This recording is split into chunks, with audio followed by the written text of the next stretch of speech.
আল্লাহু আকবার,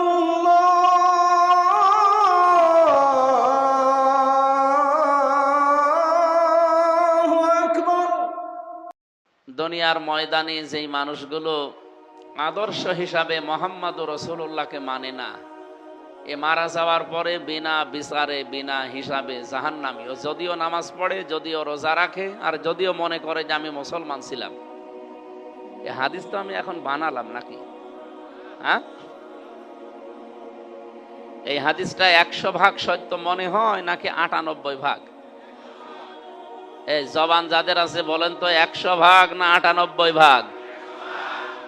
100 ভাগ সত্য হলে এই দেশে যারা আজ বিশ্ব নবীকে আদর্শ বাদ দিয়ে অন্য কাউকে মেনে চলে, সেজন্য নামাজ পড়ে, রোজা রাখে, আর মনে মনে করে আমার তো ছোটবেলায় মুসলমানই দেওয়াই আছে, ও কি জান্নাতে যেতে পারবে? ওকে জাহান নামে যাবে? ও কি হিসাব নিকাশ নেবে আল্লাহ? বিনা হিসাবে বিনা বিচারে। এত শক্ত কথা শোনার পরেও যদি কারো মনের পরিবর্তন না হয়, ও যদি আরো উল্টো বোঝে, আমার মনে হয় ওর আর হেদায়েত কপালে নেই। হযরত ইব্রাহিম আলাইহিস সালাম যখন জাতির কাছে এই কথা বলেছিলেন, ইন্নী ওয়াজ্জাহাতু ওয়াজহিয়া লিল্লাযী ফাতারাস সামাওয়াতি ওয়াল আরদা হানিফা ওয়া মা আনা মিনাল মুশরিকিন, খুব ভালো করে মিলাবেন। এখনো যদি ইব্রাহিম নবীর মতো ইখলাস নিয়ে, তার মতো মন নিয়ে আল্লাহর পথে মানুষকে কেউ ডাকতে আরম্ভ করে, হাজার হাজার বছর আগে নবী ইব্রাহিমের সাথে যা হয়েছিল, ইব্রাহিমের সন্তানদের সাথে এখন তাই হবে। তিনি যখন জাতির লক্ষ্যে এসে বললেন, বিভিন্ন জিনিস তিনি কিন্তু দেখছিলেন। প্রথমে তারকা দেখেছিলেন, চন্দ্র দেখেছিলেন, সূর্য দেখেছিলেন, এগুলো মনে করছিলেন আমার রব হবে। এগুলো যখন অস্তমিত হয়ে গেল একটার পরে একটা, তখন তিনি এই ঘোষণা দিয়েছিলেন, যেটা আমরা জায় নামাজের দোয়া বলে চালিয়ে দিই। এটা জায় নামাজের দোয়া? আমার মনে হয় পুরা কোরআন শরীফ যদি কেউ পুরাটা মানতে নাও পারে, শুধু এই আয়াতটা মেনে নিলে সে জান্নাতে চলে যাওয়ার কথা। সব কিছু আছে এই আয়াতের ভেতরে। যদিও এটা জায় নামাজের দোয়া না, এটা হচ্ছে আল্লাহু আকবার তাকবীরে তাহরিমা বলার পরে এইটা পড়ার নিয়ম। আপনারা যারা এতদিন জানতেন না, এখন থেকে আমল করবেন, ভালো হবে। নবীজি এইভাবে করতেন, আল্লাহু আকবার বলার পরেই তিনি এই আয়াতটা পড়তেন, সূরা আনআম আয়াত নাম্বার ৭৯। আমার কথা শোনা যাচ্ছে?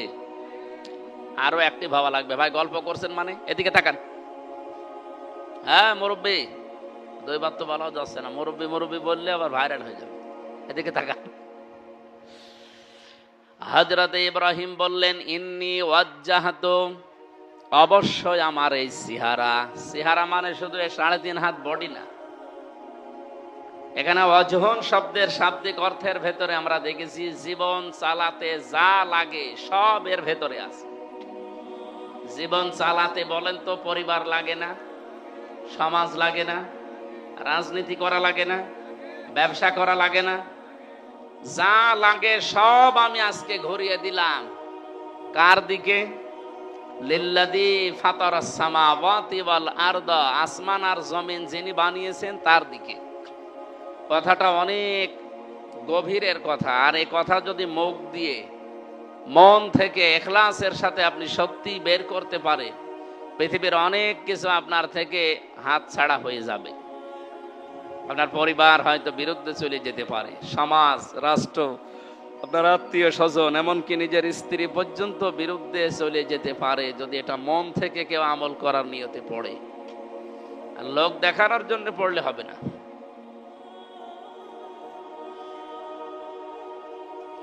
মাঝখানে একটা শব্দ আল্লাহ দিয়েছেন। হযরত ইব্রাহিম বলেছিলেন, আমি শুধু আসমান জমিনের উদ্ভাবক যিনি তার দিকে মুখ ঘুরিয়েছি, বিষয়টা এমন না।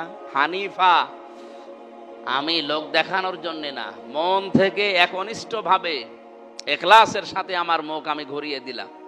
সুতরাং আজকে থেকে আমি সব কিছু বাদ দিয়ে ফিরে আসলাম, ওমা আনা মিনাল মুশরিকিন, আমি মুশরিক না। আমি কি না? এই ঘোষণা দেওয়ার পরে জাতির লোক যারা, তারা কিন্তু থেমেছিল না। আল্লাহ পাক বলেন ও হাজ্জাহু কওমুহু, তার জাতির লোকেরা তার সাথে ঝগড়া বিবাদ, কথা কাটাকাটি, বিতর্ক এগুলো আরম্ভ করেছিল। নবী ইব্রাহিম বললেন ক্বালা তুহাজ্জুনি ফিল্লাহি ওয়া ক্বাদ হাদান, তোমরা কি আমার সাথে ঝগড়া বিবাদ বিতর্ক এই জন্য করছো, অথচ আল্লাহ আমাকে হেদায়েতের উপরে রেখেছেন। শুধু এতটুকু তিনি বলেননি, পথ দিয়েছেন, অকদ হাদান, অবশ্যই আল্লাহ আমাকে হেদায়েতের উপরে রেখেছেন, তার হেদায়েতের পথ আমাকে দেখিয়েছেন। এরপরও কি আমার সাথে বিতর্কে লিপ্ত হবে? আমি এখান থেকে যে তথ্যটা এই জাতির লোককে এই মিডিয়ার মাধ্যমে জানাতে চাচ্ছি সেটা এবার সামনে আসতেছে। আরো এদিকে অ্যাক্টিভ হয়ে থাকেন।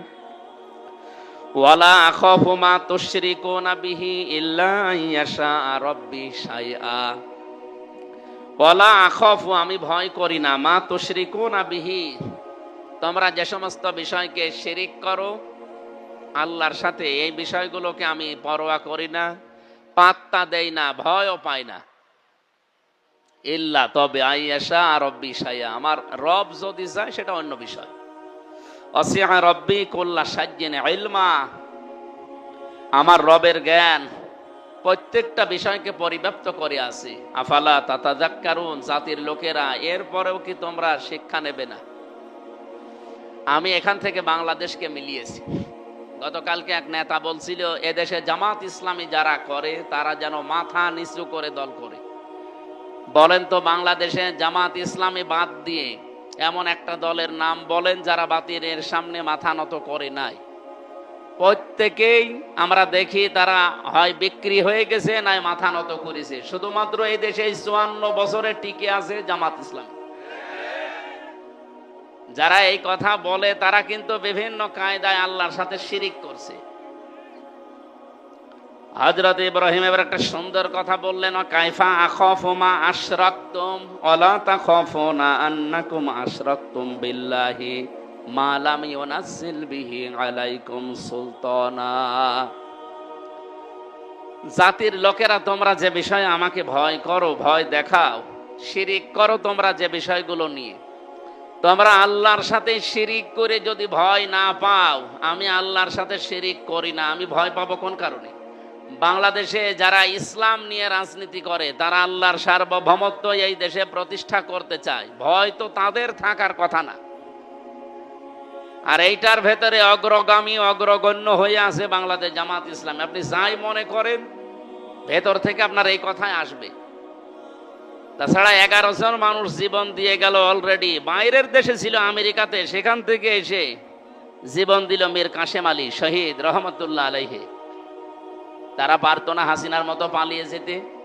তারা তো ছিলই ওই দেশে। এ দেশে না আসলেই তো তারা বেশি থাকতে পারতো এতদিন, যদি আল্লাহ হায়াত দিত। নিজেরা নির্দোষ ছিল, নিজেরা আল্লাহর আইনের পক্ষে ছিল, এই জন্য তারা ভয় পায়নি। আর যে মানুষগুলো আল্লাহর আইনের বাইরে অন্য কোনো আইন প্রতিষ্ঠা করতে চায় তাদের সবচাইতে বেশি ভয়, এজন্য তারা আগেই পালায়। আপনি দেখবেন যারা মানুষের তৈরি করা আইন প্রতিষ্ঠা করতে চায়, ট্রাকের চাকা বাস্ট হলে তারা দৌড় দেয়। আমি নিজে দেখেছি, বিশাল আয়োজন, মাইক হাতে নিয়ে সেরকম বক্তব্য চলছে, হঠাৎ কে যেন একটু আওয়াজ দিয়েছে পেছন থেকে, ধর, ও নেতা পালিয়েছে। আমি কি একটা বানিয়ে বললাম? অনেকে মিথ্যা মনে করতে পারে। এ টাঙ্গাইলে বাড়ি একজনের, টুকু মিয়া, আমি নাম পুরাটা নিলাম না। উনি কয়েকদিন আগেও বাঘের মতো হুঙ্কার দিচ্ছিলেন এদেশে জামাত ইসলামী যারা, তারা রাজনীতি করতে পারবে না। রাজনীতি এদেশে কে করবে না করবে এটা ঠিক করবে বাংলাদেশের জনগণ। আপনি কি এই 54 বছরে এই মিথ্যা ধোয়া তুলে যারা বন্ধ করতে পারে না, আপনি একদিনই এসে আগস্টের 5 তারিখের আগে তো এ কথা কেউ বলতো না। হঠাৎ করে এদেরকে নাড়াচাড়া কারা দিচ্ছে আমরা জানি। আপনি দেখেন আগস্টের 5 তারিখের পর থেকে যতগুলো কথা এদেশে ইসলাম পন্থীদের ব্যাপারে বলা হচ্ছে, বিশেষ করে যারা আল্লাহর আইন চায় তাদের ব্যাপারে, এগুলো একটাও তাদের নিজেদের কথা না, সব দাদাদের শেখানো কথা। তাদের সর্বোচ্চ পর্যায়ে যে লোকটা আছে সেই লোকটা পর্যন্ত কয়েকদিন আগে এদেশের হাজারো ইসলামপন্থী তাওহিদি জনতার মানে মুখে বুকে রক্তক্ষরণ আরম্ভ করে দিয়েছে। তারা এটা বলতে চাচ্ছে এই দেশে যেন চরমপন্থা এবং মৌলবাদীর অভয়ারণ্য না হয়।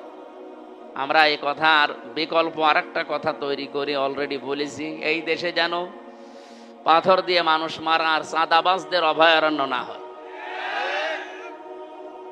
এই গুণগুলো যাদের ভেতরে আছে তারা যদি মৌলবাদী এ নাম দিয়ে গালি দেয়, এই গালিতে তারা নিজেরা দিচ্ছে না, তাদেরকে শেখানো হচ্ছে। এই জন্য আপনারা মানুষের ফাঁদে পা দেবেন না। বিবেক যেটা আছে সেটা কাজে লাগান। বিবেক কাজে না লাগলে কিন্তু আপনি আল্লাহর কাছে মানুষ হিসাবে পরিগণিত থাকবেন না, পশু হয়ে যাবেন। উলাইকা কাল আনআম বাল হুম আদাল। এই আয়াতের আগে 3টা ইন্দ্রিয় শক্তির কথা আছে। যাদের বিবেক কাজে লাগে না, আল্লাহ তাআলা জানিয়েছেন এগুলো আর মানুষ থাকে না, এগুলো শুধু জানোয়ার না, চতুষ্পাদ জানোয়ারের চাইতেও খারাপ। বলেন নাউজুবিল্লাহ। আমি তো আয়াতগুলো পড়ি আর মাঝে মাঝে, প্রতিদিনে তো কোরআন পড়া লাগে, আয়াতগুলো পড়ি আর মাঝে মাঝে দেশের মানুষের চরিত্রের সাথে মিলিয়ে দেখি এদেশে বহু মানুষ অলরেডি উপরে সূরাত সিরাতে মানুষ আছে, বাস্তবে তারা অলরেডি কুকুর, শ্রীগাল এবং শুকুরের চাইতেও খারাপ হয়ে গেছে। কারণ কি? উলাইকা হুমুল গাফিলুন। এই মানুষগুলো গাফিল। আল্লাহ আমাদের হেফাজত করুন, বলেন আমিন। আপনারা মানুষের তৈরি করা আইন প্রতিষ্ঠা করতে গিয়ে মিছিল করেন, মিটিং করেন, টাকা পয়সা খরচ করে দল করেন, ভোট করেন। আপনি যদি ভয় না পান, তা আমি আল্লাহর আইন প্রতিষ্ঠা করতে গিয়ে ভয় পাবো? আপনার নিন্দুকের নিন্দা, উল্টাপাল্টা কথা শুনে আমি পিছপা হয়ে যাব, আপনি ভাবলেন কি করে? আমি তো আমার বাবার আইন, আমার চাচার আইন, আমার স্বামীর আইন এই দেশে তৈরি করার জন্য চেষ্টা করছি না। আমার সারা জীবনের চেষ্টা, সারা জীবনের স্বপ্ন যে এ দেশ চলবে আল্লাহর আইন দিয়ে। এক কথা বলেন না কেন? হযরত ইব্রাহিম এটা চাইনি? তা আমরা তার সন্তান হিসেবে এটা চাই। ফাজ্জুল ফারিকাইনি আহাক্কু বিল আমনি ইন কুনতুম তা'লামুন। হযরত ইব্রাহিম বললেন মানুষের তৈরি করা আইন, আল্লাহর সাথে শিরিক করা, এগুলো করে যদি তোমরা ভয় না পাও, আমি আল্লাহর সাথে শিরিক করি না, আল্লাহর একত্ববাদ, উলুহিয়াত, রুবুবিয়াত, আল্লাহর আইনগুলো এদেশে প্রতিষ্ঠা করতে চাই, আমি ভয় পাবো কি করে? বলো তো জাতির লোকেরা, এই যে 2টা দল, এই দলের ভেতরে সবচাইতে নিরাপত্তার হকদার কারা? বাস্তবতার দিকে তাকিয়ে বলেন তো, আল্লাহর আইন যারা প্রতিষ্ঠা করতে চায় আর আল্লাহর আইনের বিরুদ্ধে যারা। হযরত ইব্রাহিমের কথা ছিল হাজার হাজার বছর আগের। জাতির লোকেরা নিরাপত্তা পাওয়ার ক্ষেত্রে কোন দল বেশি হকদার? আহাক্কু বিল আমনি দিয়েছেন। যদি তোমরা জেনে থাকো তাহলে জাতির লোকেরা বলো। আল্লাহ এর পরবর্তী আয়াতে 82 নম্বর আয়াত সূরা আনআম, নিরাপত্তা পাওয়ার জন্য সবচাইতে বেশি হকদার কারা, কারা অধিকারী, আল্লাহ নিজে ঘোষণা দিয়ে জানালেন। যেহেতু অন্য কেউ কথা বললে তাদের কথায় ভেজাল থাকার সম্ভাবনা আছে না নেই? আল্লাহর কথায় কোনো ভেজাল নেই, জন্য তার কথাই শোনাচ্ছি। আল্লাযীনা আমানু ওয়া লাম ইয়ালবিসু ঈমানাহুম বিযুলমিন। ভালো করে শোনেন। নিজেদের দেশে এবং আমাদের আশপাশে প্রতিবেশী যারা রাষ্ট্র আছে তাদের, এবং আন্তর্জাতিক যে ষড়যন্ত্রগুলো, চক্রান্তগুলো আছে, সবগুলোর বিষয় থেকে এই আয়াতে শিক্ষা আছে। আল্লাহ তাআলা বলেন যারা ঈমান আনে, রেকর্ড হচ্ছে এটা সারা দেশে যাচ্ছে, যারা ঈমান আনে ওয়ালাম ইয়ালবিসু ঈমানাহুম বিযুলমিন, আর তাদের ঈমানের সাথে জুলুমকে মিশ্রণ করে না। এখানে জুলুম মানে শিরিক। জুলুম মানে কি? তার মানে এই দেশে এখন 20 কোটির উপরে আমরা মানুষ আছি। ঈমান সত্যি যাদের আছে, ঈমানের সাথে যারা শিরিককে, জুলুমকে মিশ্রণ করেন নাই, আল্লাহ বলেন উলাইকা লাহুমুল আমনু, এরাই নিরাপত্তার হকদার। পাহারা দেওয়ার জন্য আল্লাহ যথেষ্ট। আমরা যাদেরকে পাহারাদার নিযুক্ত করেছি, ওর মাঝখান থেকেও যদি আজরাইল নিয়ে যায়, পাহারাদাররা বাধা দিতে পারবে? তাহলে আমাকে পাহারা দিতে পারে, নিরাপত্তা দিতে পারে সবচাইতে বেশি কে? আল্লাহর শব্দ চয়ন দেখলেন উলাইকা। এই সমাজের ঈদগাহ ময়দানে যারা বসে আছে, আল্লাহ মনে হচ্ছে এইভাবে দেখাচ্ছে, উলাইকা, এই মানুষগুলো, লাহুমুল আমনু, এরাই নিরাপত্তার হকদার, অহুম মুহতাদুন, এবং এরাই হেদায়েতের উপরে আছে। বলেন সুবহানাল্লাহ। আয়াতের দুইটা পয়েন্ট শেষ করে আমার আলোচনায় আমি ফিরে যাচ্ছি। প্রথম কথা ছিল যারা ঈমান আনে। ঈমান আমাদের আছে না? একথা আপনি একটা হিন্দুকে বলেন, ওই লোকটাও বলবে আল্লাহ একজন আছে, আমিও জানি। আবু জেহেল পর্যন্ত কথা বলতো, ওয়ালা ইন সাআলতাহুম মান খালাকাস সামাওয়াতি ওয়াল আরদা লা ইয়াকুলুনাল্লাহ। আল্লাহ পাক বলেন, নবী আপনি যদি আবু জেহেলকেও জিজ্ঞাসা করেন আসমান জমিন কে বানিয়েছে, ও বলবে আল্লাহ বানিয়েছে। তাহলে আবু জেহেল আল্লাহ একজন আছে এ কথা বিশ্বাস করতো না নাকি? বিশ্বাস করত। আমি এই 2 দিন আগে এসেছি মক্কা মদিনা থেকে। কাবা শরীফের যে দরজা, এই জায়গায় হাত দিয়ে ও বদরের ময়দানে যাবার আগে কাবার এই হাতিমে কি দরজার উপরে হাত দিয়ে দোয়া করলে মুলতাজাম বলা হয়, এটা দোয়া কবুল হয়। ও দোয়া করেছিল, কাবার মালিক তুমি একজন আছো আমি জানি, মুহাম্মদের বিরুদ্ধে বদরের ময়দানে আমি যুদ্ধ করার জন্য যাচ্ছি, সত্যের পক্ষে যে আছে তাকে তুমি বিজয় দিও। ও আবু জেহেলের জীবনে একটা দোয়া কবুল হয়েছে, কারণ ও তো সত্যের পক্ষে ছিল না। সত্যের পক্ষে কে ছিল? মুহাম্মদ রাসূলুল্লাহ। তার পক্ষে ও দোয়া করছে যে সত্যের পক্ষে যে আছে তারে তুমি বিজয় দিও।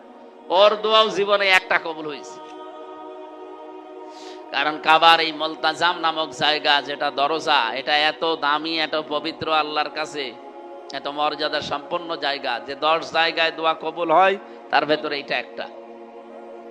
আবু জেহেল না, শুধু আবু তালিব, নবীর আব্দুল মুত্তালিব, নবীর দাদা, এই লোকটাও এখান দাঁড়িয়ে দোয়া করেছিল যেদিন আব্রাহা কাবা ভাঙতে আসে। সেদিন বলেছিল, কাবার মালিক এ ঘর তো আর আমার না, আমি খাদেম, আমার গরু ছাগল উট ভেড়া ওগুলো ওরা নিয়ে গেছে, আমি ওইগুলো ফেরত নিয়ে আসতে যাচ্ছি, কিন্তু ঘর তোমার, তোমার দায়িত্বে দিয়ে দিলাম। ও কাবার দরজার সাথে চাবি ঠেকিয়ে ওই জায়গায় চাবি রেখে দোয়া করেছিল। আল্লাহ কি কবুল করে নাই? অথচ লোকটাকে মুসলমান। এই জায়গায় দাঁড়িয়ে দোয়া করলে কারোর দোয়া আল্লাহ আজ পর্যন্ত ফেরত দেয়নি। আমার মনে হয় এখন যারা বিভিন্ন কায়দায় মাথা চাড়া দিচ্ছে ইসলামের বিরুদ্ধে, কাবার এই মুলতাজাম নামক জায়গা ধরে 3 দিন আগেও দোয়া করে এসেছি যদি কবুল হয়। আমার সারা জীবনের স্বপ্ন আল্লাহ বাংলাদেশের চর্ম চোখে কোরআন দিয়ে সংসদ চলছে, এটা যেন দেখে মরতে পারি। বলেন আমিন। আর কিচ্ছু দরকার নেই। কোরআন শরীফ যদি এই 92 ভাগ মুসলমানের এই 56,000 বর্গ মাইলের এই দেশে না চলে, তে আমাদের বেঁচে থেকে লাভ কি? আপনি আর কত, আর নয় 50-60 বছর বাঁচলাম, নাই আর 100 বছর বাঁচলাম, বলেন আমার কি লাভ আছে? খাবার খেলাম, সন্তান জন্ম দিলাম, জমি জায়গা হইলো, টাকা পয়সা হইলো, আমি মরে গেলাম। কি আমি চর্ম চোখে তো একটা মিনি জান্নাত দেখতে চাই। আর মিনি জান্নাত তৈরি হবে বাংলাদেশ তখন যখন কোরআন দিয়ে চলবে এই দেশটা। আপনি একবার একটু দেখেন না কেন? 56 বছর তো ধোকা খেয়ে খেয়ে অনেক কিছুই দেখলাম, কিছুই পাইনি। একবার একটু দেখা যায় না? এবার আমার মনে হচ্ছে এই কথার উপরেই সারা দেশের মানুষ জোট বেজেছে, একবার একটু দেখা যায় কিনা দেখি। পাগল পর্যন্ত বলছে যে এবার আমি দেখব। অন্তত পাগল যদি এ কথা বলে, আমরা কি পাগল নাকি? আমরা আমাদের বিবেক অনুযায়ী বলতে পারি যে এবার আমরা একটু দেখতে চাই যে কোরআন দিয়ে সংসদ চললে কেমন দেখা যায়। অনেকে বলছে চাঁদাবাজি বন্ধ হবে না যতদিন নির্বাচন না দেবে। আরে পাগল, বন্ধ হওয়া কোনো ব্যাপারই না, শুধু কোরআনের কাছে একটু দিয়ে দেন। চাঁদাবাজি বন্ধ হবে না, চাঁদাও বন্ধ হবে, বাজিও বন্ধ হবে। আমি কুষ্টিয়াতে অলরেডি ঘোষণা দিয়েছি কয়েকদিন আগে, হজে যাওয়ার আগে, যে এই দেশে যদি সত্যি ইসলাম চলে আসে, আর আপনারা যদি এই কুষ্টিয়ার সদরে 3 আসনে এখানে যদি আমারে নিয়ে যেতে পারেন, আমি প্রথম গ্যারান্টি দিচ্ছি কুষ্টিয়া জেলায় চাঁদাবাজি, চাঁদাও নেই, বাজিও থাকবে। কারণ ওটা বন্ধ করতে হয় কি মেডিসিন দিয়ে, ওইটা আমি জানি। মানুষ যত কঠিন হোক, ভয়ঙ্কর হোক, তাকে টাইট করার জন্য কোন ঔষধ দেওয়া লাগে এটা কেউ না জানলে কে জানে? এজন্য উনি ওই ঔষধ দিয়েছেন যে সন্ত্রাসী বন্ধ করতে হলে কি লাগে, চোর মুক্ত করার জন্য কি লাগে, চাঁদাবাজি একদিনও লাগবে না, 1 ঘন্টায় বন্ধ হওয়া সম্ভব যদি ওটা কায়েম হয়। আমি ওখানে গলাকাটা মসজিদে গিয়েছিলাম, জিজ্ঞাসা করলাম কি এই জায়গায় হয়, বলছে এখানে গলা কাটা হয়, যারা জেনা করে সাক্ষ্য প্রমাণ যদি হয়ে যায় ওদের আর জেলে দেয় না, ওই দিনই নিয়ে এসে এই জায়গায় নামাজের পরে ঘোষণা দিয়ে গলা কেটে দেয়।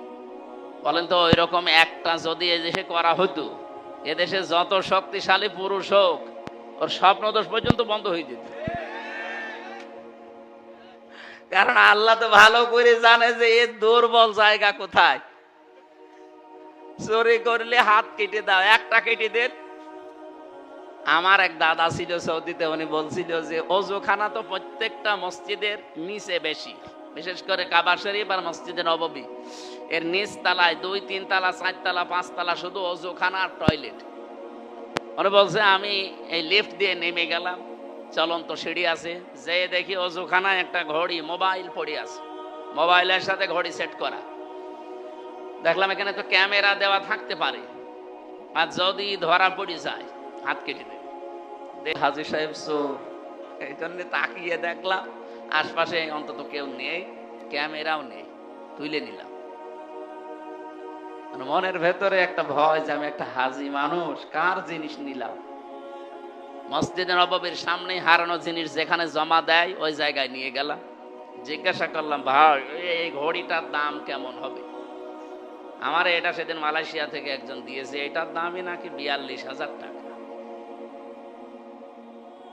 তো উনি যে ঘড়ি পেয়েছেন, ঘড়িটা পাওয়ার পরে বললেন যে বাংলাদেশে ইয়া হাজি হজ্জা তাই না বিলাদুকা, আপনার বাড়ি কোথায়? যে তুমি বাংলাদেশ, বাংলাদেশ থেকে এসেছি। যে এই ঘড়ি আপনি পেলেন কোথায়? টয়লেটের যে ওযুখানার পাশে পড়েছিল। তাহলে যে যা জমা দিচ্ছেন এই ঘড়ির দাম বাংলাদেশের টাকা অনুযায়ী কমপক্ষে 72,000 টাকা হবে। এখন যে টাকার মান, 16 সালে 1 টাকায় 22 টাকা হতো, এখন 1 টাকায় 33 টাকা। তার মানে ওই সময় যদি 72,000 টাকা একটা ঘড়ির দাম হয়, ওযুখানায় পড়ে আছে, কেউ নেচ্ছে না কেন? কত লক্ষ লক্ষ মানুষ, তাদের চাহিদা নেই। খালি আল্লাহর এই আইনটা থাকার কারণে ঘড়ি নিরাপদ। আমাদের দেশে 72 পয়সা থাকে, 72,000 কোটি টাকাও থাকবে যদি ওই আইনটা সংসদে ওই যেদিন স্বাধীন হয়েছিল ওই দিন কায়েম হয়ে থাকতো। বলেন 1,500 বছর আগে এই আইনটা আল্লাহ কোরআনে দিয়েছেন, আস-সারিকু ওয়াস-সারিকাতু ফাকতাউ আইদিয়াহুমা জাযাম বিমা কাসাবা নাকালাম মিনাল্লাহ। এই 1,500 বছরে আজ পর্যন্ত ওই দেশে চুরি প্রকাশ্যে নেই, যদি গোপনে কেউ করে থাকে আলাদা। প্রকাশ্যে যদি চুরি হয় আর যদি ধরা পড়ে ওর সঙ্গে সঙ্গে হাত কেটে দেবে। এমনকি নবীজি বলেছিলেন আমার নিজের মেয়ে ফাতেমাও যদি চুরি করে তাও হাত কেটে দেব। এইটা যদি সত্যি এই দেশে আমরা দেখতে পেতাম, চুরির জন্য এই ভয় আমাদের যায় এখন, এটা থাকতো। এই জন্য চাঁদাবাজি বন্ধ করা কোনো বিষয় না। কালকে ডিজিএফআই এর প্রধান যিনি আমাদের জেলায়, উনি এসেছিলেন দেখা করার জন্য। আমি বললাম যে চাঁদাবাজি হয়, যে মানুষের সম্পদ জোর করে কেড়ে নেয়, আপনারা কি কিছু করেন না? ওনারা প্রশাসনে আছে, গোয়েন্দা বিভাগে আছে। তো হুজুর আমরা জানি, খালি দেখি। জানেন দেখেন মানে আপনি দেখেন, আপনি জানেন। আমারে উল্টা প্রশ্ন করছে যে আপনি জানেন না তো চাঁদাবাজি করছে কারা? যার কাছে করছে সে এসে কিছু করতে পারে না। উনি আরো কিছু গোপন কথা আমার জানালেন। তো বাস্তবতায় ওনার কথার সামারাইজ করি আমি যেটা দেখলাম, এই দেশে গোয়েন্দা বিভাগ বলেন, প্রশাসন বলেন, আরো যা বিচার বিভাগ যা আছে, এগুলো সব কিছুর মূলে এইটা দেওয়া লাগবে। এটার একটা আইন আছে মাত্র সূরা মায়েদার ভেতরে। ওই আইনটা যদি এই দেশে কায়েম করে দেওয়া হয়, এই দেশও সৌদি আরবের মতো চোর মুক্ত হয়ে যাবে। ওহুদ যে পাহাড় 17 কিলোমিটার, এই বিজ্ঞানীরা এখন গবেষণা করে পেয়েছে উহুদ পাহাড়ের নিচে পুরাটাই নাকি স্বর্ণ। যাদেরকে পাহারা দেওয়া দায়িত্বে রেখে দিয়েছে, ওখানে পাশে হযরত আমির হামজার কবর আছে। নবীজির ওই যে দাঁত ভেঙে গিয়েছিল, মাথার ভেতরে কড়া ঢুকেছিল, সেই ময়দানে সব ঘুরে ঘুরে দেখলাম। বলছে এখানে যারা দায়িত্বে আছে, আমার মনে হয় যদি বাঙালিকে দায়িত্ব দিত, এ পাহাড় স্বর্ণ সব খেয়ে ফেলত। এই যে সিলেটের পাথর খেয়ে ফেলেনি, কথা বলেন না কেন? আমি মালয়েশিয়া বিশ্ববিদ্যালয়, যেটা ইসলামিক ওই যে আন্তর্জাতিক, ওইটা ঘুরছিলাম মাঝখান দিয়ে, বিভিন্ন হোস্টেলের সামনে দিয়ে যাওয়ার সময় আমাদের কুষ্টিয়া বিশ্ববিদ্যালয় যত বড়, এর চাইতে 20 ডবল এত বড়। হঠাৎ একটা মোবাইল পড়ে আছে, খুব দামি মোবাইল, আইফোন। আমার সাথে থাইল্যান্ডের একটা ছেলে ছিল, আমারে বলছে ওনার ভাষা দিয়ে, হুজুর এই মোবাইলের পাশ দিয়ে যদি বাংলাদেশ আর ভারতের কোনো ছেলে মেয়ে হেঁটে না যায়, তো কিয়ামত পর্যন্ত এটা পড়ে থাকবে, কেউ নেবে না। ওকে আমার দাম বাড়িয়ে দিল। বলছে বাংলাদেশ আর ভারতের ছেলে মেয়ে যদি এখান থেকে না যায়, এই মোবাইল এখানেই থাকবে। ও মোবাইলের দাম যতই হোক, কমপক্ষে লাখের ওপরে তো দাম হবে আইফোনের। ওদেশে কোরআনের আইন নেই, কিন্তু 120টা দেশের ছেলে মেয়েরা পড়ে ওখানে। আমি পিএইচডি করার জন্য ওখানে চেষ্টা চালাচ্ছিলাম। চিন্তা করেন, এই জায়গায় 120টা দেশের ছেলে মেয়ে, মাত্র 2টা দেশের নাম বলল। থাইল্যান্ডের একটা বৈদ্য, ও বলছে হুজুর আপনি শুধু বাংলাদেশের মানুষ, আর ভারতের কোন ছেলে মেয়ে যদি এর পাশ দিয়ে যায় তাহলে খেয়ে ফেলবে। পৃথিবীর অন্য কোন দেশের লোকজনের পাশ দিয়ে হেঁটে যাবে। এখন রাত বাজে কত, 2টা বাজে ওই সময়, ওই দেশে 2টার সময় পড়ে আছে, কেউ নেই। সিসি ক্যামেরা ওই জায়গায় নেই, কিন্তু পড়ে আছে, কেউ নিচ্ছে না। আমরা ওই দৃশ্যগুলো বিশ্বের বাইরের দেশে দেখি, ওদের কাছে শুনি, আর আফসোস লাগে, এই দেশটাও যদি আমরা এভাবে দেখতে পেতাম। মালয়েশিয়া মাত্র 2004 সালের আগে আমাদের চাইতেও খারাপ ছিল। এই 21 বছরের দেশটা এমন জায়গায় দাঁড়িয়ে গেছে, মনে হচ্ছে তোর মিনি জান্নাতে ঘুরে বেড়াচ্ছে। প্রায় বাংলাদেশের সাথে 7 ডবল বড়, এত বড় দেশ। 1200 কিলো, 1800 কিলো, 2000 কিলোমিটার খালি পাথর আর পাহাড়, আর ওই যে মরুভূমি, দুই দিকে পাহাড়, রাস্তা মাঝখানে। 1500-2000 কিলোমিটার রাত্রে চলে যাচ্ছি, কোনো ভয় নেই ভেতরে। ড্রাইভারকে বলছিলাম এই যে এই গা সমসম করছে, আপনি যাচ্ছেন, কোনো ভয় নেই, শুধু আল্লাহর ভয় ছাড়া কেউ আপনার সামনে আসবে না।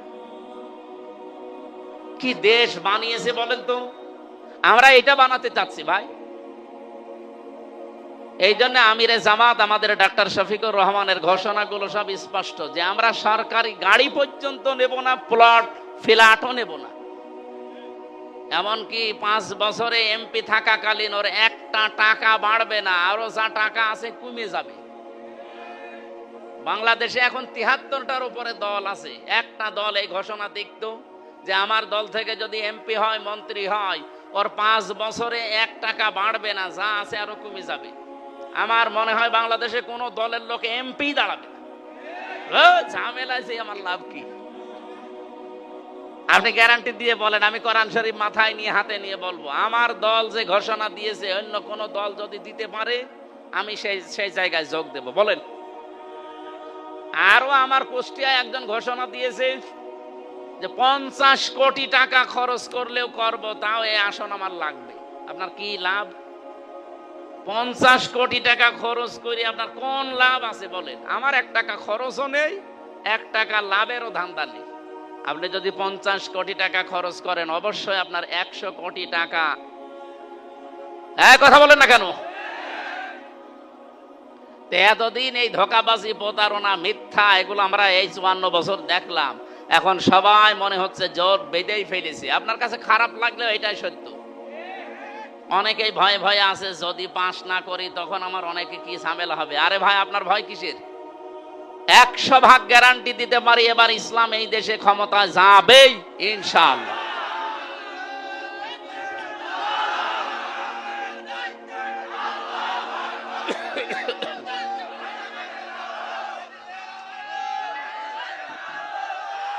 মনে আছে ভাই? আমার ভাইরা, বিবেকের কাছে আপনারা যে প্রশ্ন রাখলাম, যারা আজ মানুষের তৈরি করা আইনগুলো জমিনে কায়েম করতে চায়, সে যে নামেই হোক, তারা যদি ভয় না পায় মিছিল মিটিং করতে, ভোট চাইতে, আপনার দুয়ারে দুয়ারে যেতে, আমি আল্লাহর আইন কায়েম করতে চাই, আমি ভয় পাবো কেন? বলেন, আমি কেন ভয় পাবো? আমি তো নিরাপত্তা পেয়েছি আল্লাহর কাছ থেকে, কারণ আমি ঈমান আনার মতো ঈমান আনার চেষ্টা করছি, এবং আমার ঈমানের ভেতরে কোনো শিরিক নেই, জুলুম নেই। আল্লাহ অবশ্যই আমাকে নিরাপত্তা দেবেন, কে গ্যারান্টি দিয়েছেন? আল্লাহ নিজে। আর আমি নিজে দেখে আসলাম, আমাং দাখালাহু কানা আমিনা। আল্লাহ বলেন, আমার এই ঘরের ভেতরে প্রবেশ করো, নিরাপত্তা দিয়ে দেব। মক্কার এরিয়া কিন্তু শুধুমাত্র এখান থেকে এই খুঁটি পর্যন্ত না, 3.5 কিলোমিটার 4 কিলোমিটার মক্কার এরিয়া, মানে কাবা শরীফের এরিয়া এত বিশাল। মামনুন গয়রা মুসলিম তাদখুলু মামনুন গয়রা মুসলিম লেখা আছে, যে এই পর্যন্ত মুসলমান ছাড়া অন্য কোনো জাতির লোক প্রবেশ করতে পারবে না, যারা কাফের।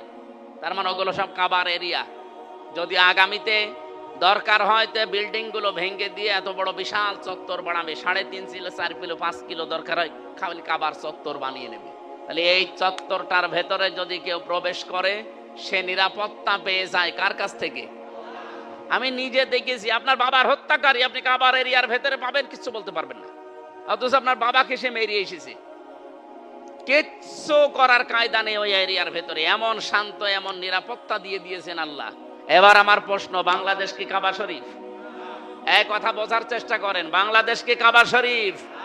তাহলে এই 56,000 বর্গ মাইল ঠিক ওই রকম নিরাপত্তার একটা নগরী বানানো দরকার না?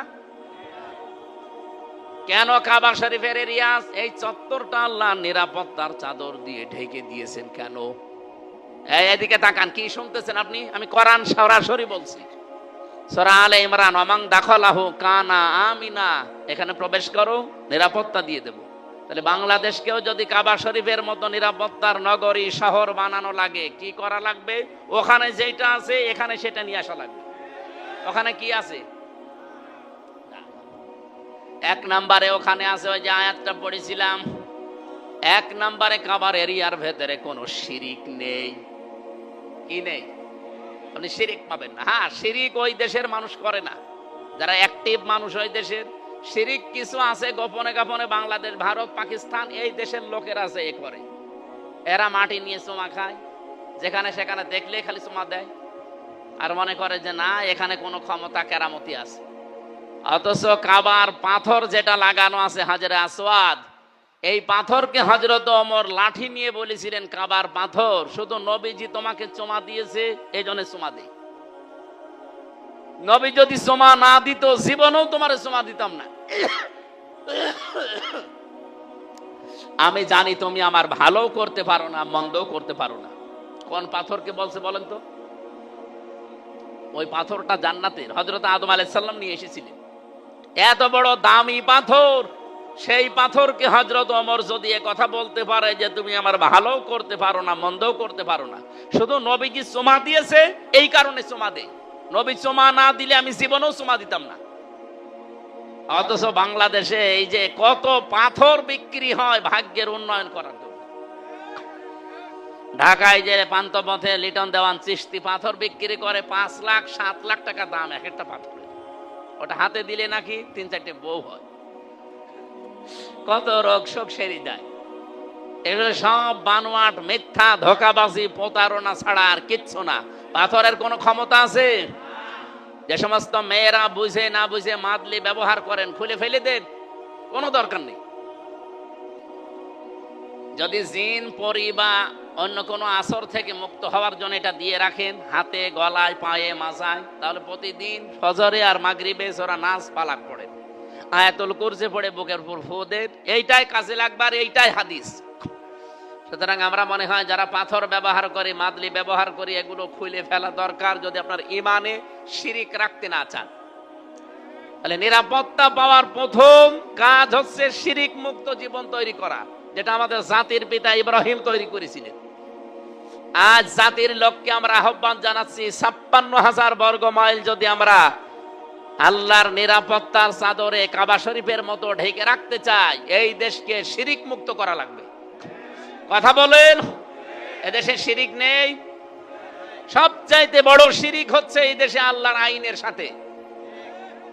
এর ভেতরে 500 আইন আছে আল্লাহর, একটা আইনও এই দেশে এখন চলে না। এর আইনের বিপক্ষে যেগুলো সবগুলো চালু করেছে। এমনকি এই 15.5 বছরে হাসিনা থাকাকালীন সবচাইতে গুরুত্বপূর্ণ একটা বিষয়, এই যে 5 এবং 8 বৃত্তি পরীক্ষা হয় না, এই কথা বলেন না কেন? এই বৃত্তি পরীক্ষা হবার সময় 100 মার্ক ছিল ইসলাম সম্পর্কে। এই ফ্যাসিস্ট সরকার এই 15 বছরের ভেতরে শিক্ষা ব্যবস্থায়, বিশেষ করে দীপুমণি আর এই নওফেল, এই দুইজন দায়িত্বে থাকাকালীন এই 100 মার্কের যে ইসলাম নিয়ে প্রশ্ন আছে বৃত্তি পরীক্ষা, এগুলো সব তুলে দিয়েছে। আমি কয়েকদিন আগে এটা শুনলাম, আগে জানতাম না।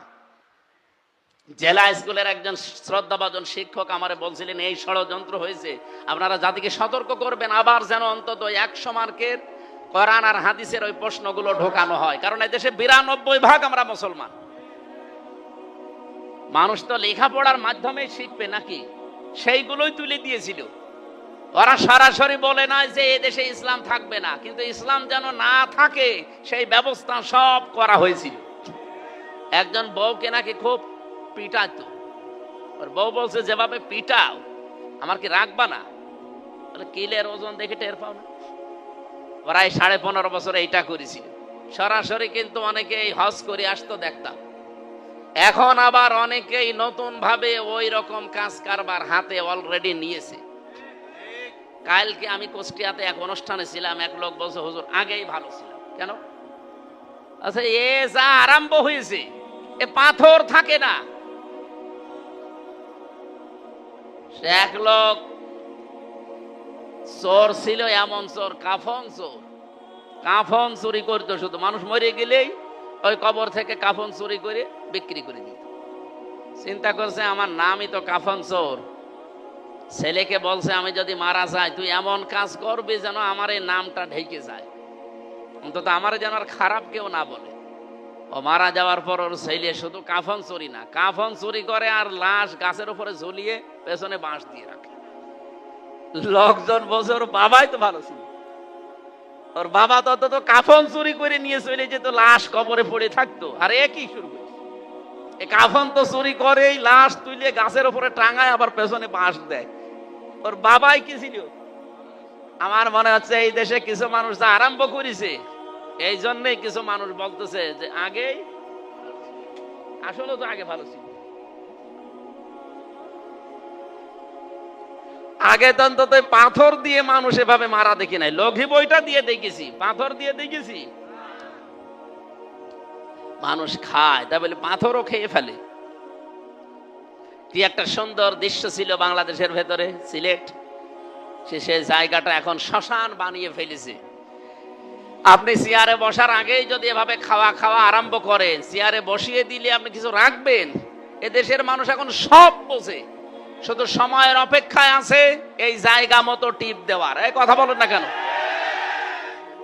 আল্লাহ তুমি আমাদেরকে নিরাপত্তার এই কাবা শরীফের মতো এই 56,000 বর্গ মাইল যেন নিরাপত্তার চাদরে আমরা ঢেকে রাখতে পারি, সেই তৌফিক দাও। আমি সূরা বালাদ থেকে আলোচনা করব বলে বসেছিলাম। আপনারা কি চলে যাবেন নাকি? সময় দেওয়া যাবে না, আধা ঘন্টা 45 মিনিট এখনো আছে, থাকবেন না? কিছু গুরুত্বপূর্ণ মেসেজ আছে আয়াতের ভেতরে, যে আল্লাহর দৃষ্টিতে সৌভাগ্যশালী কারা। আমরা তো অনেকেই অনেককে সৌভাগ্যশালী মনে করি না। সৌভাগ্যশালী হওয়ার জন্য আল্লাহর কাছে যদি কেউ সত্যি বিজয়ী হতে চায়, কি কি কর্মসূচি হাতে নেওয়া লাগে। আর এই দেশে 73টা দল এখন কাজ করছে, কারা এইগুলো হাতে নিয়েছে কোরআন থেকে আমরা শুনতে চাই। এই আজ থাকবেন কারা কারা, দেখি হাত তোলেন তো। থাকবেন না, এমনি হাত তোলেনি কে দেখেন তো। আমি আশা করছি আধা ঘন্টা আপনারা থাকবেন। কারা কারা থাকবেন দেখি? লিল্লাহে তাকবীর। আমি হাত তুলিয়েছি, 2-3 মিনিট সময় নিয়ে আমরা আলোচনায় চলে যাচ্ছি। এনারা এই খরচের জন্য আহ্বান জানাচ্ছে পেছন থেকে বারবার। আপনার টাকা 2টা টাকা হলেও যেন কোরআনের এই প্রচারে থাকে। যদি মনে করেন এটা একটা দলের না, এটা কোরআনের প্রচার করছি, আমি দলীয় চিন্তা ভাবনায় কথা বলছি না, দলের সাথে মিলে যাচ্ছে কোরআনের নিয়ম নীতিগুলো, এই জন্য ওই নাম নিয়ে আসা লাগছে। যেন কোরআনের প্রচার হচ্ছে এই চিন্তা করে যারা টাকা পয়সা নিয়ে এসেছিলেন দেওয়ার জন্যে, ওনারা যাচ্ছে, দয়া করে একটু 5 মিনিটও লাগবে না, 2-3 মিনিট। ওই লোকজন আছে না, ওই যে ব্যাগ নিয়ে যারা আছে, একটু তাড়াতাড়ি জানতো ভাই। সূরা বালাদ 20টা আয়াত আছে, একটা রুকু আছে। বালাদ মানে এই যে নগরী, সেটা বলছিলাম যে নিরাপত্তার নগরী মক্কা। আল্লাহ রাব্বুল আলামিন ওই নগরীর কসম দিয়ে আরম্ভ করেছিলেন এই সূরাটা। যেহেতু মক্কায় নাজিল হয়েছে, এখান থেকে একটা তথ্য আজকে আমরা পেয়েছি। কোরআনে কারিমে যে সূরাগুলো আল্লাহ দিলেন 114টা, 92টা আছে মক্কায় আর 22টা আছে মদিনায়। এই 114টার ভেতরে আমি হিসাব করে দেখলাম কেন মক্কা নামকরণ, কেন মাদানী নামকরণ। মক্কা এবং মদিনার এই সূরাগুলো চেনার যে বৈশিষ্ট্য আছে 8টা, তার ভেতরে 1 নম্বরে বৈশিষ্ট্য, মক্কায় যে সূরাগুলো আল্লাহ নাজিল করেছিলেন প্রত্যেকটা সূরায় আপনি দেখবেন ইয়া আইয়ুহান নাস বা ইয়া আইয়ুহাল ইনসান এই নামে আল্লাহ সম্বোধন করেছেন। তো মদিনাতে যেই সূরাগুলো আল্লাহ নাজিল করলেন সেখানে ইয়া আইয়ুহান নাস দেননি, দিয়েছেন ইয়া আইয়ুহাল্লাযীনা আমানু। আমি আয়াতটা পড়ার পরে চিন্তা করেছিলাম কেন আল্লাহ মক্কা এবং মদিনাতে ইয়া আইয়ুহাল্লাযীনা আমানু ইয়া আইয়ুহান নাস এগুলো দিলেন। মক্কায় যে 13টা বছর বিশ্বনবী এবং সাহাবা একরাম কষ্ট করেছিলেন, সেখানে কি ঈমানদার ছিল না? এত বড় বড় ঈমানদার, যেখানে আবু বকরের মতো, হযরতে তালহার মতো, জুবাইরের মতো এত বড় বড় ঈমানদার যেখানে, তারপরও আল্লাহ ইয়া আইয়ুহাল্লাযীনা আমানু দেননি। মদিনায় যাবার পরে ইসলামী রাষ্ট্র গঠন হয়ে গেছে, আল্লাহ ডাক দিয়েছেন ইয়া আইয়ুহাল্লাযীনা আমানু। কেন দিলেন? কারণ মদিনা এবং মক্কার ভেতরে পার্থক্য এই, মক্কাতে যত মুসলমানই থাকুক না কেন রাষ্ট্রীয় ক্ষমতায় বসেছিল আবু জেহেল। আল্লাহর আইনগুলো পূর্ণাঙ্গ মানা সম্ভব না, হয়তো ব্যক্তিগত আর সামাজিকভাবে কিছু নিয়ম গোপনে মানা সম্ভব ছিল। কিন্তু মদিনাতে রাষ্ট্রীয়ভাবে ইসলাম কায়েম হয়ে গেছে, কোরআনের বিধান চলে, সেখানে ওপেন ভাবে আল্লাহর নিয়ম নীতি মানা যায়। এখান থেকে আমি যেটা ছোট্ট মানুষ বের করতে পারি, যতদিন বাংলাদেশে ইসলাম রাষ্ট্রীয়ভাবে কায়েম না হবে, এই দেশে আল্লাহর বিধান নির্ভয়ে যতদিন মানা না যাবে, ততদিন আল্লাহর দৃষ্টিতে আমরা পাক্কা ঈমানদার না। আপনি আরো চিন্তা ভাবনা করেন, অনেক কিছু বের করতে পারবেন এখান থেকে। আপনি যত বড় জব্বা গায়ে দিয়ে, আমি তো জব্বা কম বড় গায়ে দেয়নি, পা পর্যন্ত আমার জব্বা। যত বড় পাগড়ি মাথায় দেন, হাতে যত বড় তসবিহ নিয়ে হাঁটেন না কেন, যারা রাষ্ট্রীয়ভাবে ইসলামকে কায়েম করার বিপক্ষে বলে না এগুলো ঝামেলার কাজ, দুনিয়ার কাজ, আমরা ওর ভেতরে নেই, আমরা দ্বীনের প্রচারে আছি। মক্কায় কি সাহাবা একরাম দ্বীনের প্রচার গোপনে করেন নাই? কত কিছু করার পর আল্লাহ ইয়া আইয়ুহাল্লাযীনা আমানু বললেন না কেন? কারণ এমন একটা রাষ্ট্রে তারা বসবাস করতেন যে রাষ্ট্রীয়ভাবে সুদ চলতো, ঘুষ চলতো, মানুষ হত্যা চলতো। আমাদের দেশেও এখনো কম যাচ্ছে না, এদেশেও এখন রাষ্ট্রীয়ভাবে জেনা বিভিন্ন জায়গায় চালু হয়ে আছে, গলন্দ ঘাটে, যশোরে। এই কথা বলছে না কেন? যেখানে জেনার লাইসেন্স দেওয়া হয়, ব্যভিচার করার জন্য লাইসেন্স দেওয়া হচ্ছে রাষ্ট্রীয়ভাবে, সুদ ভিত্তিক ব্যাংকগুলো চলছে রাষ্ট্রীয়ভাবে। এখন একটা টাকা সুদ খেলে মায়ের সাথে যেখানে জেনা করার গুনাহ হয়, সেই দেশে আপনি 100 ভাগ বুক ফুলিয়ে ঈমানদার আপনি দাবি করলেও আল্লাহ মানবে না। মদিনায় যাওয়ার পরে রাষ্ট্রীয়ভাবে দিন কায়েম হয়ে গেছে, এবার আল্লাহর ইয়া আইয়ুহান নাস বলে ডাক দেননি, ডাক দিয়েছিলেন ইয়া আইয়ুহাল্লাযীনা আমানু। তার মানে এই মানুষগুলো এখন আল্লাহর দৃষ্টিতে পরিপূর্ণ ঈমানদার। বলেন সুবহানাল্লাহ। আমরা এদেশে কি ইয়া আইয়ুহান নাস থাকতে চাই না ইয়া আইয়ুহাল্লাযীনা আমানু হতে চাই? এটা যদি রাজনীতি মনে করে কেউ এড়িয়ে যান, তাহলে মক্কার জীবনের মতো সারা জীবন আপনি তাবলীগ করলে, দিন প্রচার করলেও আমানু আল্লাহর দৃষ্টিতে হতে পারবেন না, নাস থেকে যাবেন। আমরা যারা বুঝি কোরআন হাদিস, সত্যি কথা বলছি কোরআন সামনে নিয়ে, এই জন্য রাষ্ট্রীয় ভাবে এবার পাগল হয়ে গেছি দিন কায়েম, কোরআন কায়েমের জন্য। যে যত কথাই বলুক না কেন, আমাদেরকে মেরে ফেলা ছাড়া এই রাস্তা থেকে কেউ বিরত রাখতে পারবে? কারণ আমি বুঝে শুনেই এসেছি এ রাস্তায়। কুল হাদিহি সাবিলি আদউ ইলাল্লাহ আলা বাসীরাতিন আনা ওয়া মান ইত্তাবা'আনি।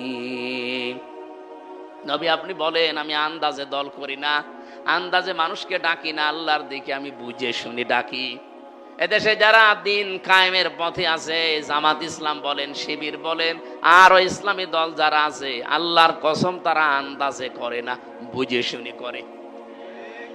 কালকে কুষ্টিয়াতে যে অনুষ্ঠানে ছিলাম, একটা অফিস উদ্বোধনে, বিএনপি করত 20 বছর অত্যাচারিত নির্যাতিত একজন মাজলুম মানুষ, উনি এতদিন করেছে আবেগে।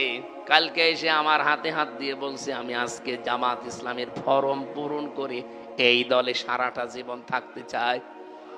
আমি বললাম, এই দল তো আর ওই রকম জেনারেল কোন দল না, একবারে আকাশ থেকে উঠে আপনি যে উনি সহসভাপতি, আপনি সহসভাপতি, সেখান থেকে একবারে এসে আপনি এখানে সহসভাপতি হয়ে যাবেন না।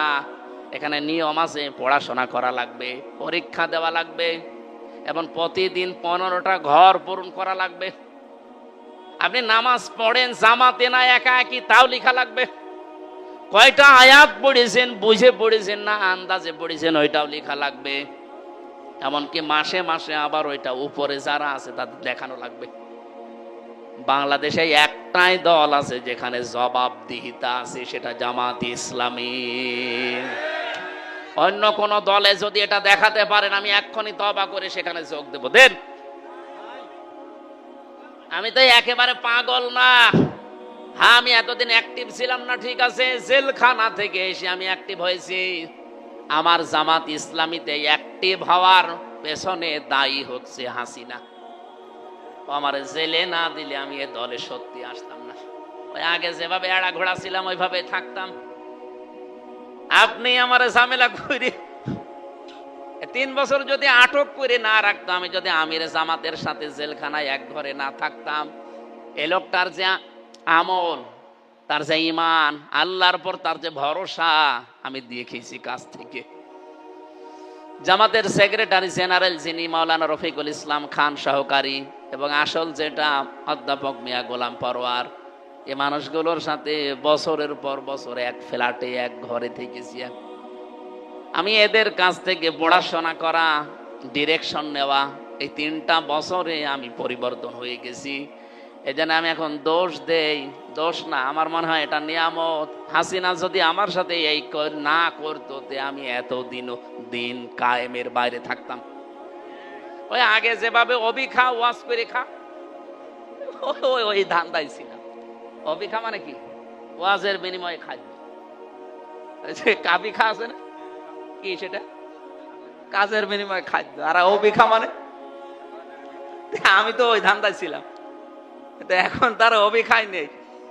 এখন আমার জীবনের সর্বশেষ চেষ্টা এইটা, যে চোখে দেখতে চাই যে কোরআন দিয়ে বাংলার সংসদটা চলছে। 300 এমপি ঘোষণা দিয়েছে, নমিনেশন দিয়েছে বাংলাদেশ জামাত ইসলামী থেকে, তার ভেতরে আলী আসগার সাহেব একজন না।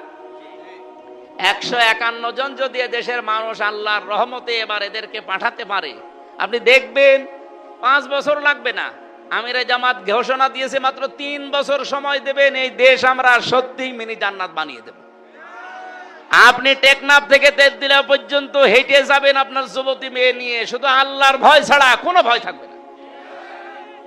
সেই গ্যারান্টি কোরআনে আছে না? ওটা শুধু কার্যকর করা দরকার।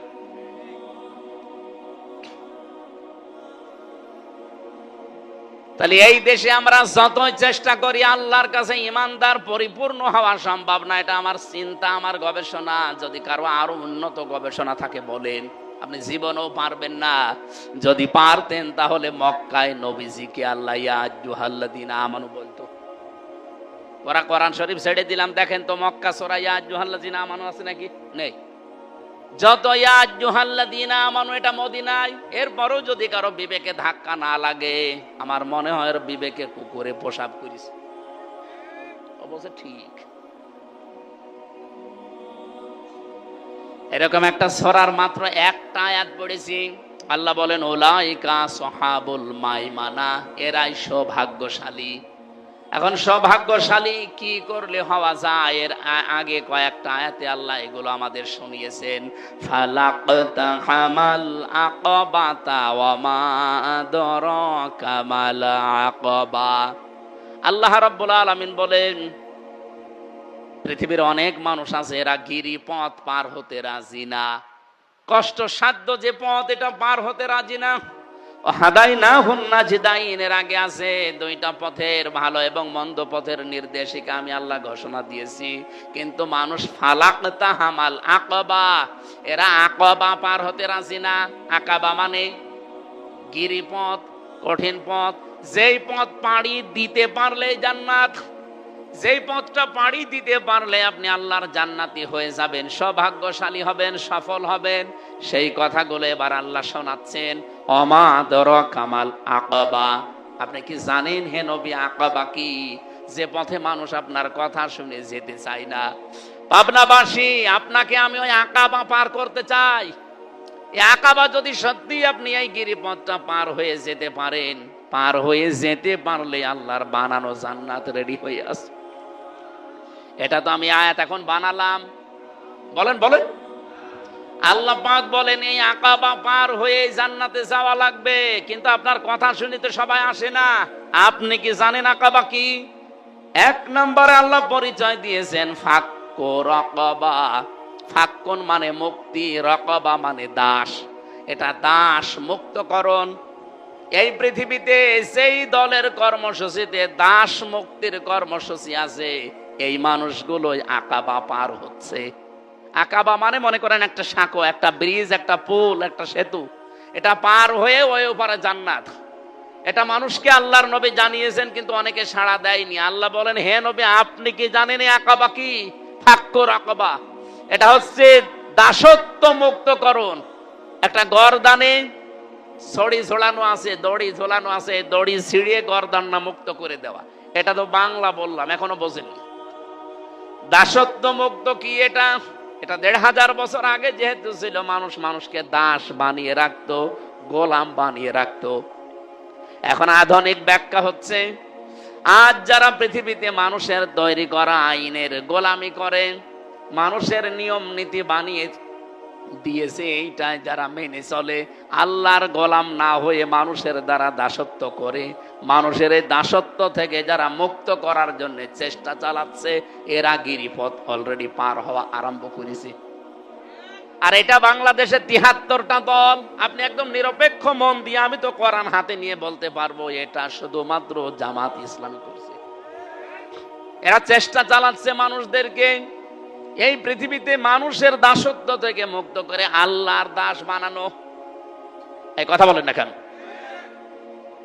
আর দেখেন সবাই চাচ্ছে যে মানুষের তৈরি করা আইন কায়েম করে মানুষকে আরো মানুষের দাস বানিয়ে রাখতে, কিন্তু এরা চাই না আমরা যেন মানুষকে আল্লাহর দাস বানাতে পারি। যে শৃঙ্খল দিয়ে গলায় শিকল দিয়ে বাঁধা আছে, ওই বাঁধা আমরা মুক্ত করতে চাই। এটা বিভিন্ন মাধ্যম থাকতে পারে, অনেকে অনেক মাধ্যম নিয়েছে, কিন্তু জামাত ইসলামী যে ভোটের মাধ্যমে এটা করতে চায়, এই দেশের সব মানুষ যেহেতু এই সিস্টেমে। আমরা দেখলাম ঢাকাতে বিশাল সমাবেশ হওয়ার পরে এক আলেম মন্তব্য করেছিল ৫ লাখ না ৫ কোটি মানুষ এক জায়গায় হলেও ইসলাম কায়েম হবে না। হ্যাঁ হবে না, এটা আমরাও জানি। আর এটা ইসলাম কায়েমের মাধ্যমও না। কিন্তু ইসলাম কায়েম করার জন্য এই দেশে যদি আপনি এখন সশস্ত্র জিহাদ আরম্ভ করেন, সশস্ত্র যুদ্ধ আরম্ভ করেন, আপনি টিকে থাকতে পারবেন না। কি কথা বলছেন আমার? টিকে থাকতে পারবেন? আফগানিস্তানের মধ্যে দেশে কি পাহাড় আছে? পাহাড়ে লুকিয়ে থাকবেন? এই দেশের মানুষ যেইভাবে চলতেছে ঠিক ওইভাবেই আপনাকে এগিয়ে যাওয়া লাগবে। এমনকি বিশৃঙ্খলা যেন না হয় সেদিকেও খেয়াল রাখা লাগবে। মক্কা বিজয় হওয়ার মক্কা বিজয় হওয়ার পরে নবীজি নিজের স্ত্রী হযরতে আয়েশাকে ডাক দিলেন, হযরতে আয়েশা আনমনা হয়েছিলেন, তাকে বললেন এদিকে খেয়াল করো। কি? তিনি বললেন, হে আয়েশা, এখন কিন্তু হাতে আমার ক্ষমতা, পুরা মক্কা আমি এখন ওলট পালট করে ফেলতে পারি, আমি যা বলবো মক্কায় তাই হবে। কথা বলে না কেন? এই মুহূর্তে আমার মনে চায় কাবা শরীফ যেইভাবে ছিল আমি যেন আবার ওইভাবে বানাই। আপনি এখন কাবা শরীফে দেখবেন চতুর্ভুজ করা, চার কোনা। কাবা শরীফ একেবারে আদম নবী যখন বানায়, ইন্না আউওয়ালা বাইতি উযিআ লিন-নাস লাল্লাযী বিবাক্কাতা মুবারাক, আল্লাহ বলেন পৃথিবীর প্রথম ঘর যেটা বানানো হয়েছিল ফেরেশতাদের এবং আদম নবীকে দিয়ে, সেটার নাম কাবা। ওই যে মক্কায় যেটা বাক্কা, এই মক্কা বা বাক্কায় যেটা প্রতিষ্ঠিত, ওইটা ওই সময় ছিল লম্বা, এই যে টেবিলের মতো লম্বা। কিন্তু এখন ওইভাবে আর কাবা শরীফ নেই, এখন হয়ে গেছে চার কোনা। পাশে দেখবেন একটা জায়গা একটু ঘিরে দেওয়া আছে, হাতিমে কাবা বলা হয়, ওইটাও কাবার অংশ। ওর ভেতরে ফরজ নামাজ কেউ পড়ে না, বাইরে পড়ে। কারণ কাবা শরীফের ভেতরে ঢুকে যদি ফরজ নামাজ কেউ পড়ে, তাহলে কেবলা কোনটা? কাবা শরীফ একবার আগুন লেগে ধ্বংস হয়ে গিয়েছিল। কুরাইশ নেতা যারা, তারা ডাক দিয়ে বলেছে আমরা কাবা আবার পুনর্নির্মাণ করতে চাই, কিন্তু হারাম টাকা দিয়ে না, কাবা ঘর বানাবো আমাদের হালাল টাকা দিয়ে। যার যার কাছে হালাল টাকা আছে নিয়ে আস। হালাল টাকা এক জায়গায় করে কাবা বানানো আরম্ভ করেছে, কিন্তু কাবা শরীফ পূর্ণাঙ্গ নির্মাণ হওয়ার আগেই টাকা শেষ। কারণ হারাম টাকা তো আর দেওয়া যাচ্ছে না, এই জন্য যেভাবে ছিল ওইভাবে করে তারা আজ ১৫০০ বছর চালাচ্ছে। কাবা শরীফের যে এরিয়াটা, ওইটা এখনো ঘিরে দিয়েছে সরকার। এই ১৫০০ বছরই ঘেরা, ওখানে নামাজ পড়া হয় না, শুধু নফল আর সুন্নত পড়ে। ফরজ নামাজে চার কোনা ঘর, তো এটা কাবার অংশ।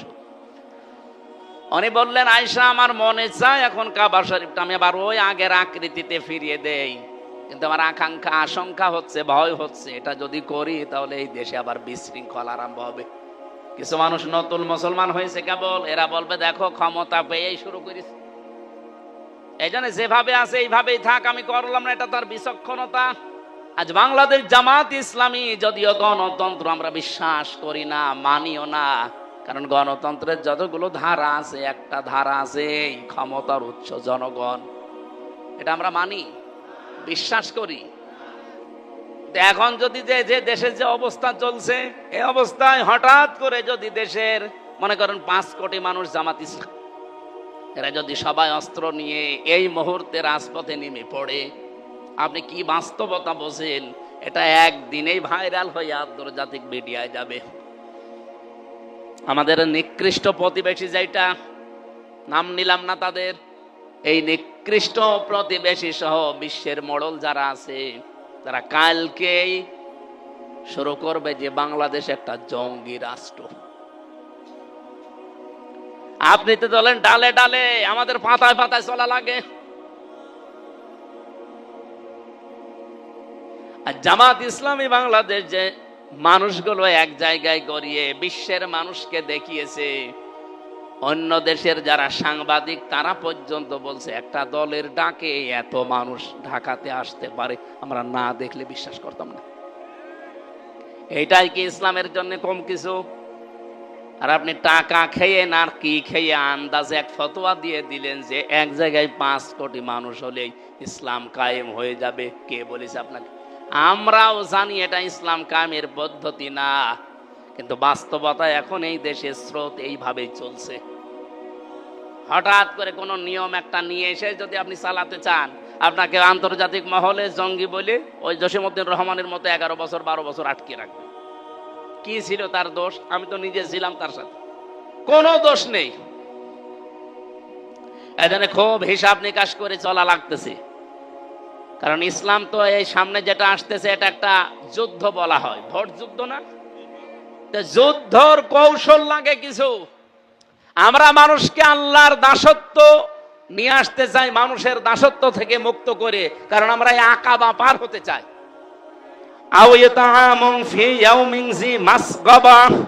হে নবী, ২ নম্বরে তাদের কর্মসূচি থাকবে তারা এতিম মিসকিন অসহায় মানুষদের তারা পাশে চেয়ে দাঁড়াবে। আজ একটা বছর হয়ে গেল, আপনি দেখেন বাংলাদেশ জামাত ইসলামী যেভাবে এরা নিজেরাই অভাবী, 17 বছর না খেয়ে আছে, তারপরও এক বছরে যেভাবে মানুষের পাশে দাঁড়িয়েছে, বাংলাদেশের প্রতিটি দল যদি এভাবে আজ আমরা দাঁড়াতে পারতাম, এই দেশটা আমার মনে হয় সোনায় সোহাগা হয়ে যেত।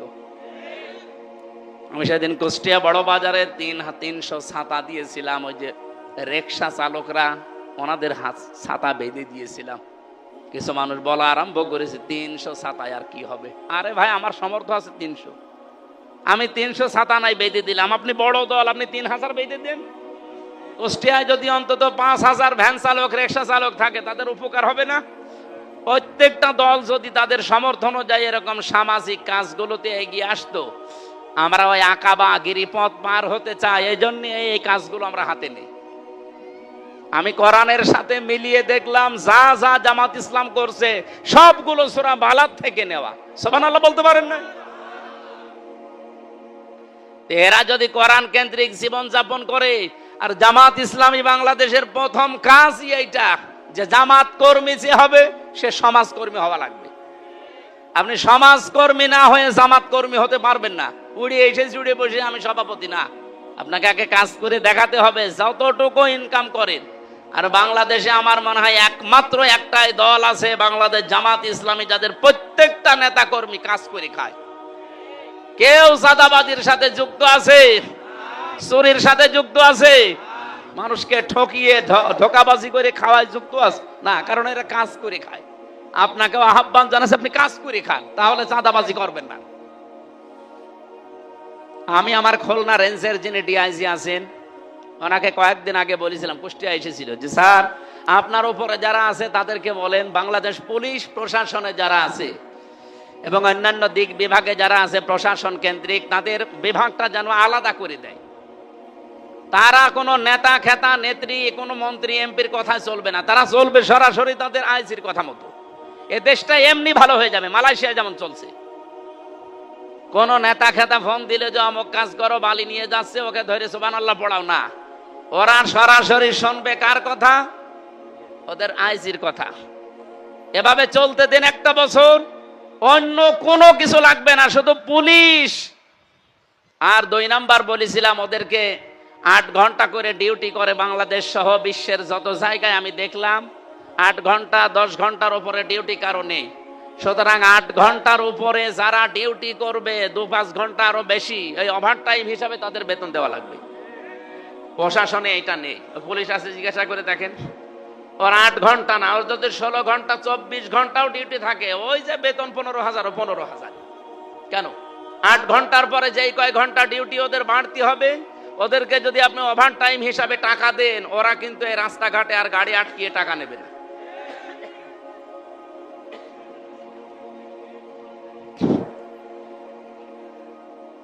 না, আমরা চাই এটা। আর ইসলাম যদি আসে এটাই হবে। 8 ঘন্টার পরে যে যেখানে ডিউটি করবে, ওভার টাইম 4 ঘন্টা 5 ঘন্টা হিসাব করে তার বেতন বাড়িয়ে দেওয়া হবে।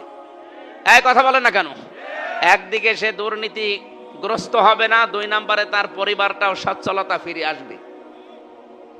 এইগুলো না, খালি টাকা পাচার করো, টাকা পাচার করো। পাচার হওয়া টাকাগুলো যদি দেশে ফিরিয়ে আনতে পারতাম, যে যেই বিভাগে আজ বাংলাদেশে কাজ করছে যতগুলো বিভাগ, কেউ দুর্নীতি করতো না। অন্তত তার নিজের চাহিদা মিটে গেলে দুর্নীতি করবে কেন? আমরা চাচ্ছি এই ব্যবস্থা ফিরিয়ে আনতে। 3 নম্বরে আল্লাহ জানিয়েছেন, ইয়াতীমান যা মাকরাবা, হে নবী, নিকট আত্মীয়র ভেতরে যারা এতিম, ইয়াতীমান যা মাকরাবা, নিকট আত্মীয়র ভেতরে যারা এতিম, তাদের খোঁজ খবর নেন। আমরা যারা এই দেশে একামতের দিনের দায়িত্ব পালন করছি, অন্তত আমরা যেন এটা মেনে চলতে পারি। হ্যাঁ, অনেক ক্ষেত্রে সম্ভব হয় না আমাদের স্ত্রীর কারণে। সম্মানিতা মা বোনেরা, শুধু নামাজ পড়া, রোজা রাখা আর কালো বোরকা পরা ইবাদত না। আপনার স্বামীকে আপনি উদ্বুদ্ধ করবেন যে, স্বামী তুমি যাই করো, অন্তত রক্তের সম্পর্ক যাদের সাথে আছে এদের হকগুলো আদায় করো। ওটাও নামাজের মতো সওয়াব পাবেন আপনি। আল্লাহ পাক বলেন, আও মিসকিনান যা মাতরাবা, তুরব থেকে এসেছে এটা।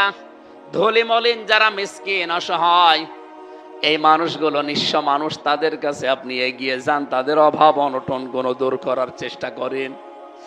এই সমাজ সেবামূলক কাজগুলো যদি সত্যি আমরা হাতে নিতে পারি, আল্লাহর কসম, আল্লাহর যে গিরিপথ, যে কষ্টের পথগুলো আছে, এটা পার হয়ে আমরা জান্নাতে যেতে পারবো ইনশাআল্লাহ। সুম্মা কানা মিনাল্লাযীনা আমানু ওয়া তাওয়াসাউ বিস-সাবরি ওয়া তাওয়াসাউ বিল মারহামা। এরপরে যে মানুষগুলো ঈমান আনে, সবরের, একে অন্যকে ধৈর্যের উপদেশ দেয়, উশৃঙ্খলা চরমপন্থা অবলম্বন করতে তারা বলে না। এত বড় কঠিন কঠিন পরিস্থিতি আমরা কিন্তু সামনে পার করছি, এরপরও কোনো চরমপন্থা আমরা অবলম্বন করি নাই। আমরা এই কর্মসূচিগুলো হাতে নিয়েছি। অথবা সৌবিল মারহামা, তারা একে অন্যকে রহমের উপদেশ দেয়, দয়ার উপদেশ দেয়। আল্লাহ রাব্বুল আলামিন এই আয়াতগুলো আমাদের জীবনে 100% যেন কায়েম করে দেন। উলাইকা সাহাবুল মাইমানা, এরাই হচ্ছে ডানপন্থী। আর এই মানুষগুলো সৌভাগ্যশালী। যারা সৌভাগ্যশালী ডানপন্থী, তাদের জন্য আল্লাহ তার বানানো জান্নাত তৈরি করে রেখেছেন। আল্লাহ আমাদেরকে যেন ওটা উপহার দেন, বলেন আমিন। বারাকাল্লাহু লানা ওয়া লাকুম ফিল কোরআনিল আযীম। আল্লাহুম্মা আমিন।